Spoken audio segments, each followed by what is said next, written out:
They called it the smoothest touring bike ever built. Honda's Goldwing Flat 6 wasn't just an engine, it was a legend. But behind the dream lurked a flaw that could fracture more than metal. Stay with me until the end, because missing this truth means missing what manufacturers don't want you to know. Revolutionary birth.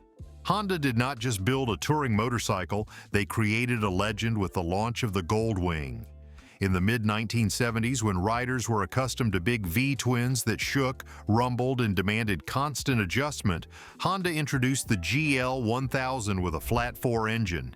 It was smooth, refined, and engineered like nothing else on the road. Over time, that foundation evolved, and by the late 1980s, the company unveiled the GL 1500 with a flat 6 engine that permanently rewrote what long-distance riding could feel like. This flat 6 was unlike anything the motorcycle world had seen before. With 6 horizontally opposed cylinders, it balanced itself naturally, eliminating almost all vibration. Where Harley riders spoke of character and BMW riders talked about endurance, Goldwing owners described pure, effortless smoothness. It was the closest thing to turbine-like power a touring bike had ever achieved. Honda wrapped this in a package filled with luxury touches: plush seating, integrated luggage, and technology that made the bike feel more like a car than a motorcycle. The Goldwing became the standard bearer for touring excellence. Owners felt they were riding into the future, piloting machines that blended Japanese precision with a sense of invincibility. Yet even the most carefully engineered dream carries risks, and as Honda scaled the ambition higher, the flaws began to follow. Perfection always carries a hidden cost, and Honda was about to discover theirs. Engineering Euphoria. Riders said it felt like flying a private jet on wheels. That description was not an exaggeration, but a reflection of how the flat 6 engine changed the psychology of distance riding. Instead of gritting their teeth against vibration, riders could relax and let the bike glide effortlessly down the highway. The firing order of the engine, combined with its low center of gravity, meant that power delivery was both immediate and almost imperceptibly smooth. Long rides no longer punished the body, they restored it. The physics behind this magic were straightforward but brilliantly applied. Each piston's movement canceled out the vibrations of its opposite number, creating a balance that freed the chassis from the violent shudders common to other large motorcycles. The 6 cylinders also spread the workload, delivering torque evenly across the rev range. Riders could accelerate hard or cruise for hours, and the experience felt the same. Calm, predictable, and secure. The Goldwing quickly gained a reputation not just for reliability, but for redefining the meaning of comfort in motorcycling. Touring riders who once carried aspirin for sore backs and wrists found themselves able to cross entire states without fatigue. The Flat 6 became more than a power plant. It was a cultural shift. For many, it represented the moment when motorcycles stopped being merely machines and became companions for life's biggest adventures. Beneath that polished elegance, tiny fractures were waiting to tell a darker story. If you're hooked already, hit that like button. It shows this story matters. And I want to hear from you. Would you still trust a machine after finding out it hides secrets like these? Drop your thoughts in the comments, because riders around the world are watching this conversation unfold right now. The hidden crack. Honda swapped steel for aircraft technology, but did they gamble safety? In 2001, the GL 1800 arrived as the boldest Goldwing yet. To shed weight and sharpen handling, Honda built the frame from aluminum instead of traditional steel. This was a revolutionary step, drawing from aerospace manufacturing and promising riders a machine lighter, stiffer, and more precise. Coupled with the expanded 1,832 cubic centimeter flat 6 engine, it seemed like the perfect marriage of power and agility. But aluminum is unforgiving. It requires welding precision measured in millimeters. Where steel could flex and absorb strain, aluminum demanded perfection. If assembly or repair work strayed even slightly from specifications, microscopic cracks could form and spread. Riders did not see it at first. They were too busy enjoying the surge of power, the sharper cornering, and the comfort that felt even more refined than before. Still, whispers began. A few owners discovered hairline fractures in the frame during inspections. Others reported strange handling quirks at highway speeds. Forums quietly discussed whether the technology had outpaced real-world testing. Honda insisted the bike was safe, but the idea that a machine built for crossing continents might fracture beneath its rider was enough to spark unease. One couple on a cross-country ride from Denver to San Diego discovered a faint crack in their Goldwing's frame during a rest stop inspection. What had started as the dream vacation of a lifetime suddenly turned into a tense calculation of whether their machine could carry them home safely. The discovery changed the way they viewed not just the trip, but the brand they had trusted for decades. Comfort, safety, and endurance define real touring. That's why we've listed our top touring essentials: helmets, luggage, and rider gear, all waiting in the description. Don't start your next ride without them. Owners strike back. When Honda stayed quiet, riders raised their voices louder. At first, reports of cracked frames appeared in isolated forums shared by individual owners unsure whether their problem was unique. Soon, patterns emerged. The same weld points, the same structural weaknesses, the same sense of betrayal. Long-distance touring clubs that once celebrated Honda's engineering now questioned its commitment to safety. Riders who had invested tens of thousands of dollars in what was supposed to be a lifetime machine felt abandoned. One long-distance rider from Florida shared photos of a cracked weld discovered just days before he was set to join a regional touring rally. The cancellation left him not only frustrated but heartbroken.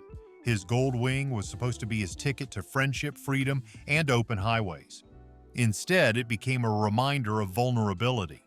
When he posted his story online, dozens of riders stepped forward to say they'd found the same fractures in the same places. The backlash grew beyond casual complaints. Online groups compiled photos, repair invoices, and detailed technical notes. Independent mechanics began posting their own analyses, confirming that the failures were not caused by neglect or reckless riding. They were inherent to the design and manufacturing process.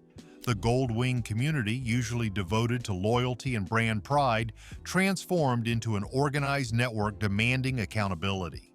This was not merely mechanical frustration, it was emotional. Touring riders often saw their machines as extensions of themselves, investments in trust as much as transport. When cracks appeared in the frames, cracks appeared in that trust. The outrage united thousands of voices across states and countries, making silence impossible. Honda could no longer treat the failures as isolated incidents. The company would have to respond. Their defiance forced Honda into a confrontation it could no longer delay. Crisis at the gate. For Honda, it was a hiccup. For riders, it was a time bomb. The first reports of frame cracks on the GL 1800 seemed like small anomalies, the kind of rare defects that appear in every product line. Honda's initial reaction was to treat them as isolated incidents, suggesting that improper maintenance or overly aggressive riding were to blame. The company's engineers insisted the aluminum frame was safe, the flat six engine was flawless, and the Goldwing remained the ultimate touring machine. But the riders who discovered those cracks knew otherwise.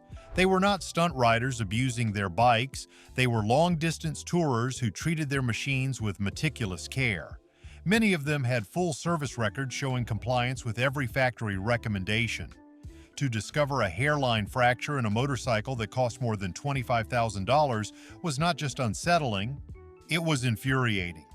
Honda's insistence on denial only deepened the divide. The company projected confidence, but owners began to lose faith. Each new photograph of a cracked weld, each story shared on an online forum, became evidence that something larger was wrong. The community's fear grew, and whispers of a systemic flaw turned into open demands for answers. As the evidence multiplied, denial was no longer a shield. It became the spark of open conflict. Corporate versus community. What began as complaints turned into a grassroots investigation. By 2002, forums dedicated to the Goldwing were buzzing with technical discussions that rivaled engineering classrooms. Independent mechanics joined in, documenting stress fractures and pinpointing the same weld points on bike after bike. Touring clubs gathered data, pooling resources to compare results across states. The conclusion was clear. This was no rider error. It was a manufacturing issue that could not be ignored. Honda's response was corporate caution mixed with legal defense. Lawyers sent warnings to some clubs threatening action if they published damaging reports. Instead of calming riders, this fueled outrage. Owners who had once been brand loyalists felt betrayed. The company they trusted seemed more concerned with shielding itself from liability than with protecting the very people who put faith in its engineering. The media eventually joined the chorus. Motorcycle magazines, initially hesitant to criticize Honda, began running investigative pieces. Headlines shifted from praise of the luxury hotel on wheels to questions about its safety. The tension between Honda and its most dedicated community members became a public spectacle.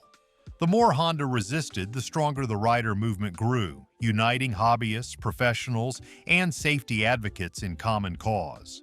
The louder the riders grew, the more regulators leaned in with sharpened focus. The recall hammer falls. Honda's recall was not just a fix, it was an admission of failure. By late 2003, after months of mounting evidence, the company announced a formal recall of approximately 18,000 Goldwings in the United States alone. The problem was officially described as cracks developing in the aluminum frame welds under certain conditions. The solution required additional TIG welding reinforcement at the lower crossmember, a process far too complex for casual dealership repairs. For affected owners, the recall was a vindication. Many had been dismissed as exaggerating or mistreating their bikes. Now Honda was acknowledging that their concerns were legitimate. The company instructed dealers to suspend sales of any unsold bikes until they were repaired, warning that selling an unrepaired model could violate federal law. That level of urgency spoke volumes. But the fix was not easy.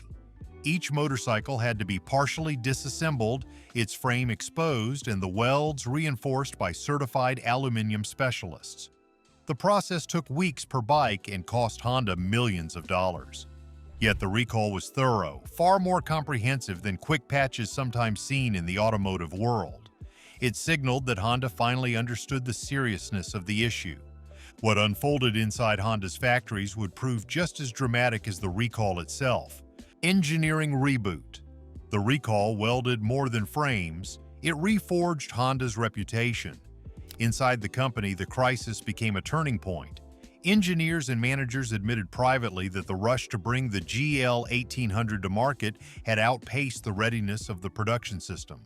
Aluminum demanded a level of precision that had not been consistently maintained across assembly lines.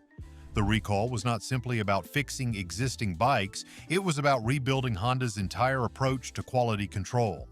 Dealer training programs were rewritten to emphasize proper handling of aluminum structures. Welding protocols were re-examined, with additional checks added at each stage.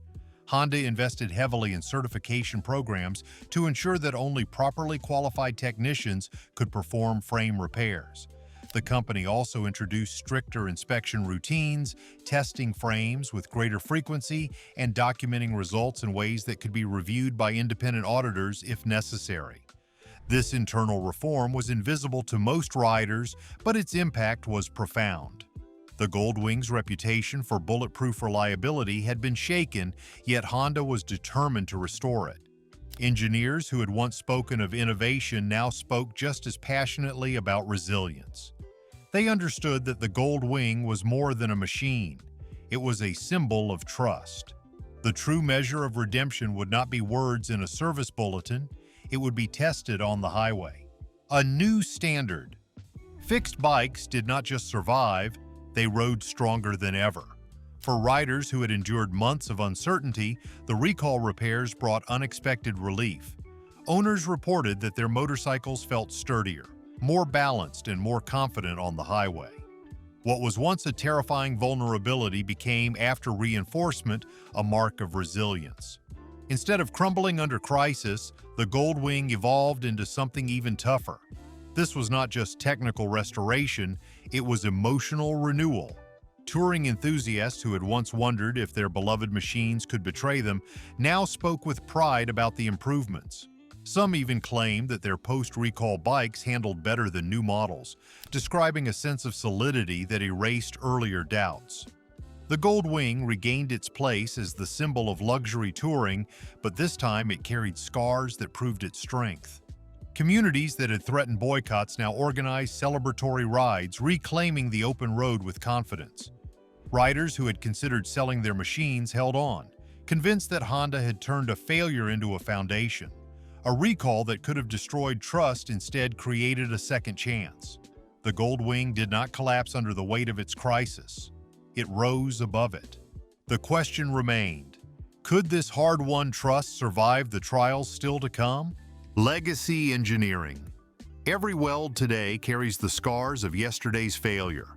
The lessons Honda learned from the GL 1800 recall became deeply embedded in the company's design philosophy. Engineers who once spoke proudly about innovation began to place equal emphasis on durability. Modern Goldwings, built years after the crisis, display a level of refinement that reflects the hard-won knowledge of that turbulent period. Frame designs were strengthened with additional safety margins, welding procedures became almost ceremonial in their precision, and dealer training evolved into comprehensive programs that mirrored factory-level standards. Owners may not notice these invisible safeguards, but the confidence they feel when riding across continents is a direct result of Honda's renewed caution. It is rare for a company to acknowledge flaws without issuing a public apology, yet Honda found another path: silent reform. They chose to demonstrate remorse not through words, but through improved craftsmanship. The modern Goldwing, with its silky flat-six engine and robust aluminum frame, stands as both a luxury machine and a testament to the resilience of engineering when lessons are taken seriously. Other companies had been watching carefully, ready to adapt those painful lessons for themselves. The industry watches. Honda's stumble became the industry's handbook. Rival manufacturers studied the Goldwing saga closely, realizing that innovation could not exist without rigorous quality control. BMW, Harley-Davidson, and Yamaha all reassessed their touring models, ensuring that new technologies were paired with stricter testing standards. What happened to Honda served as a warning. If a company known for precision could falter, no one was immune. The ripple effects were immediate. Competitors introduced more conservative frame technologies, delayed launches until welding processes were proven, and invested heavily in dealer education. The Goldwing crisis became a case study in engineering schools, reminding future designers that the line between brilliance and disaster can be as thin as a weld bead. Consumers also shifted their expectations. Riders now demanded not only comfort and speed, but also proof of reliability. Marketing campaigns that once celebrated futuristic design began highlighting durability and safety. The industry had been forced to admit that reputation is fragile and loyalty is not guaranteed. Honda's crisis reshaped motorcycling beyond its own brand. The Goldwing became a cautionary tale that raised the standard for everyone. And in this new landscape, the most powerful watchdogs did not wear corporate badges. Soon, the guardians of motorcycle safety would no longer be executives. They would be the riders. Riders as watchdogs. Armed with smartphones, riders became regulators. In the early 2000s, online forums allowed owners to share photos and experiences, but by the next decade, social media amplified their voices globally. A cracked frame discovered in Florida could be documented and discussed by enthusiasts in Germany within hours. The traditional balance of power shifted. No longer could manufacturers quietly deny problems when riders could organize, document, and expose them in real time. This transformation turned motorcycling communities into watchdogs with influence that rivaled official regulators. Facebook groups, YouTube channels, and dedicated forums became hubs of investigation. When something went wrong, owners did not just complain. They gathered evidence, commissioned independent analyses, and pressured companies into action. The rise of rider-led investigations reshaped expectations of ownership itself. Buying a motorcycle was no longer a private transaction. It was an entry into a vigilant community that monitored safety collectively. This cultural shift gave every rider a louder voice, ensuring that manufacturers could no longer hide flaws behind technical jargon. The Goldwing episode had shown them what was possible. If united, ordinary riders could hold one of the world's largest manufacturers accountable. That lesson stuck, and it empowered a generation of consumers to demand transparency across the entire industry. The road had changed forever. Riders were no longer passive customers. They were active guardians of safety and reliability. What began with cracked frames on a single model had evolved into a new culture of accountability. That shift in power would ripple outward, reshaping industries far beyond motorcycling. Corporate accountability culture. One crack rewrote the rulebook for global corporations. Honda's Goldwing recall was not just a motorcycle story, it became a turning point in how companies respond to crises. Before the early 2000s, recalls in the motorcycle and automotive industries were often narrow, delayed, and shrouded in legal language. Manufacturers focused on minimizing liability rather than addressing customer fears. The Goldwing case changed that. By confronting frame failures that could have led to catastrophic accidents, Honda demonstrated that consumer advocacy and public pressure could force even the most powerful companies to act. The thoroughness of the recall, disassembling thousands of bikes, employing certified welders, and suspending sales until repairs were complete, set a new precedent. It showed that piecemeal fixes or evasive statements would no longer satisfy communities empowered by online networks.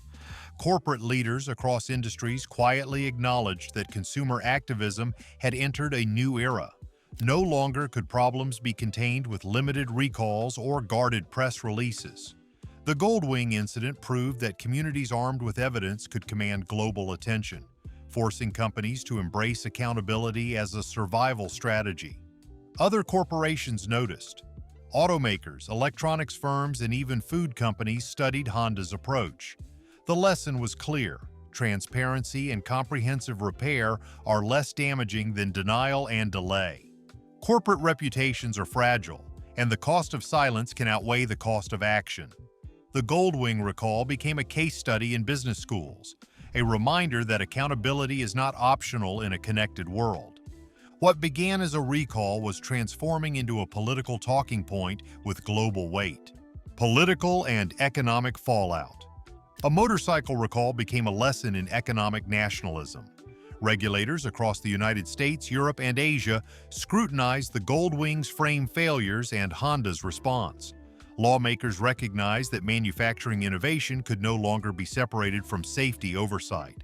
Aluminum technology, once celebrated as cutting edge, was now seen as a regulatory challenge requiring new standards and training.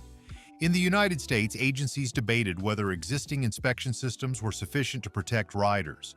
The National Highway Traffic Safety Administration used the Goldwing recall as an example of why manufacturers must be held accountable for rigorous testing before release.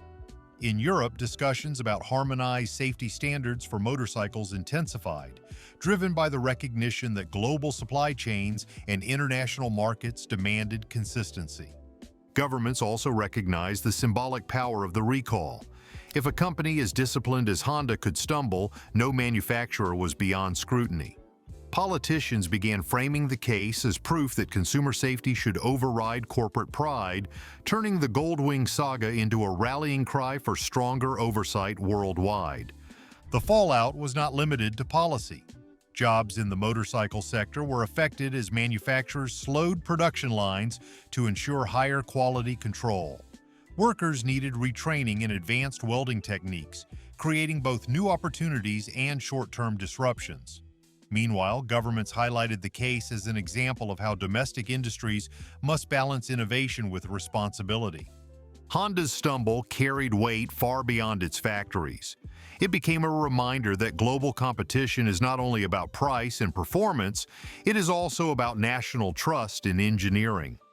Markets reacted with cold precision, tracking every move Honda made from that moment forward.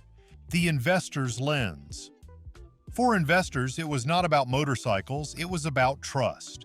When news of frame cracks spread, Honda's market value wobbled. Analysts worried that the company's reputation for engineering perfection had been permanently damaged. In an industry where margins are tight and competition is relentless, even a hint of unreliability can ripple into billions of dollars in lost confidence. The recall, however, became a paradox. On one hand, the short-term costs were enormous: repairs, legal exposure, and reputational damage. On the other, Honda's decisive action reassured investors that the company would protect its brand even at great expense. The message was that Honda valued long-term trust over immediate profit. For Wall Street, that kind of resilience often matters more than quarterly earnings. Some analysts argued that Honda's willingness to confront its flaws head-on actually strengthened long-term shareholder confidence.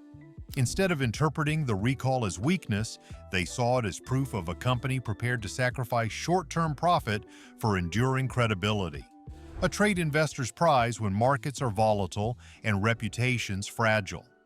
The Goldwing case forced investors to reconsider how they evaluated risk in automotive innovation. Cutting-edge technology promised market share, but it also carried hidden dangers. The lesson for analysts was clear. A company's value depends not just on how bold its products are, but on how it responds when things go wrong. Honda's willingness to absorb the financial blow became an example of strategic foresight rather than weakness. Yet the true currency of the Goldwing story was not measured in stock prices. It lived in the loyalty of riders. If this story opened your eyes, don't let it be the last. Subscribe now, because the next video will take you even deeper into the secrets manufacturers hope you never discover. Every click is another ride together exposing the truth. Miss it and you'll only hear their version, not reality. The legacy you ride. When you start a modern Goldwing, you are starting history reforged.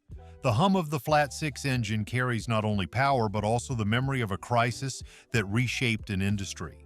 Every reinforced weld, every careful inspection, and every hour of dealer training reflects lessons carved from the pain of the early 2000s. The bike you ride today is not just a machine, it is a survivor's story. Owners of current Goldwings benefit from the scars of the past. Their motorcycles are stronger, more reliable, and built with a reverence for detail that was not always present before. Riders can cross continents knowing that their trust was rebuilt through one of the most significant recalls in motorcycle history. The bond between machine and owner is deeper because it was tested and restored. This legacy reaches beyond Honda. It shaped how corporations handle recalls, how governments regulate innovation, and how investors assess risk. Most importantly, it empowered riders and consumers everywhere to demand accountability. The Goldwing is more than a touring bike. It is a monument to resilience. Because in the end, one fracture in metal reshaped the destiny of machines, corporations, and communities alike. You've just uncovered the truth behind Honda's Goldwing, proof that even legends can break. But this story is bigger than one bike. It's about trust, safety, and the machines we rely on every day. If this mattered to you, hit like, share your thoughts in the comments, and subscribe right now. Because the next video dives even deeper, and missing it means missing the truth manufacturers hope you never see.